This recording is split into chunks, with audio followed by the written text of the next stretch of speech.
Anyway, back onto the news. There's a new product and a new fad that has gripped the world of GEEP, so to speak. And it's ridiculous. It's absolutely stupid. It's a waste of money. It's glow-in-the-dark pencils. Not pens, pencils. And they just glow in the dark. And yes, they do dwindle down like a normal pencil. They just glow in the fucking dark. And they're $100 a piece. No surprise, they're selling like mad. Because when a fad grabs hold, they sell like mad.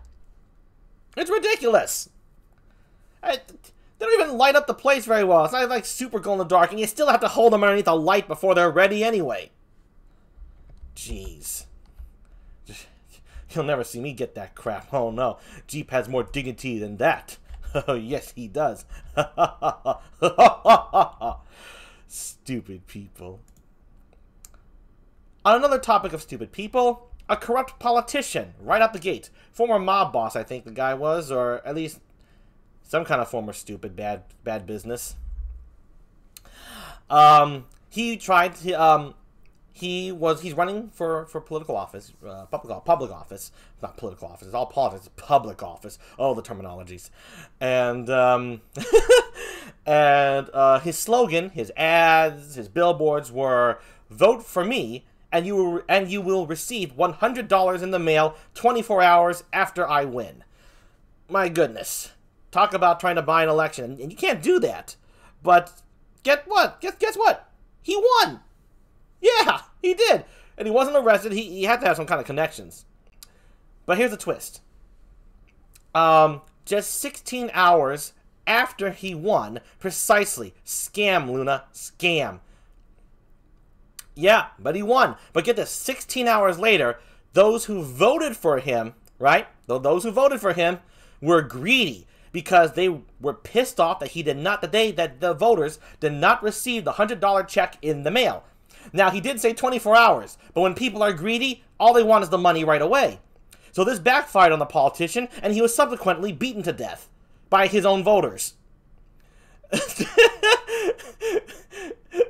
And 24 hours later, of course, they're not getting anything since he had to give out the order anyway.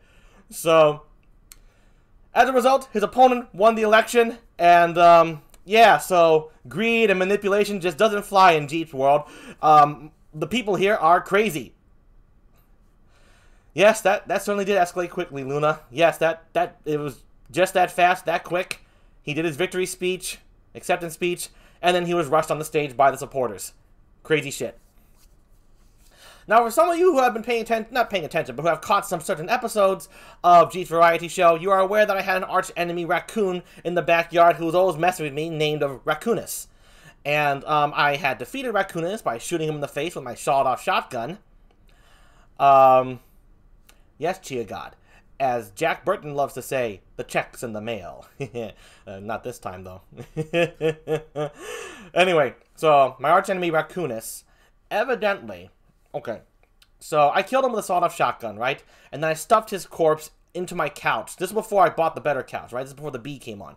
I stuffed his corpse into the couch and sat on him to mock him. Now, since I don't have a sense of smell, I was not able to tell that he was rotting and decaying. And as a result, the couch was filled with bugs and all that shit, but I got it cleaned out. So the couch is ready for everybody. I put a lot of money into a better couch, so the guest couch is ready for the audience and for my following guests. But back on Raccoonus. Evidently, Raccoonus had a family. A family of like 24 or so raccoons. Who, when I opened the back door to throw out my garbage, because that's where the garbage goes, and that's where raccoons often, forage in garbages, I saw them just staring up at me. Looking at me. Then they held out their paws. Their little tiny raccoon paws. And I was like, oh shit. This is going to turn into a bloodbath between me and the Raccoonus family. But as it turned out, they looked at me with kindness. And somehow I knew. All they wanted were the remains of Raccoonus. So I went back inside.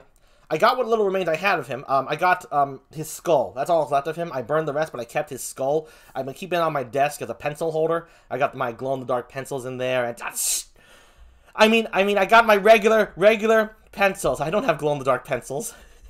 I didn't buy that stuff. You didn't hear that from me. No, you didn't. You didn't hear it. You didn't hear anything. Forget what you heard. Anyway, I gave my pencil holder, I mean Raccoonus' skull, to the Raccoonus' family. I'm assuming they're his family. They're all raccoons. They all kind of looked like him too. They all had like this swirly green part on their face that very much was a birthmark of Raccoonus. And so I gave it to them. I took out the pencils and the pens, obviously. And I said, here, and I apologized for what I've been using it for. And they said, believe it or not, they could speak. They said, it's okay, GEEP. Raccoonus was a bad family member. We didn't like him. We just want the head so we can play catch with it. Thanks for killing him. And I was like, oh, cool. And as a result, I played catch in my backyard with the Raccoonus family. It was sweet. In a morbid sense.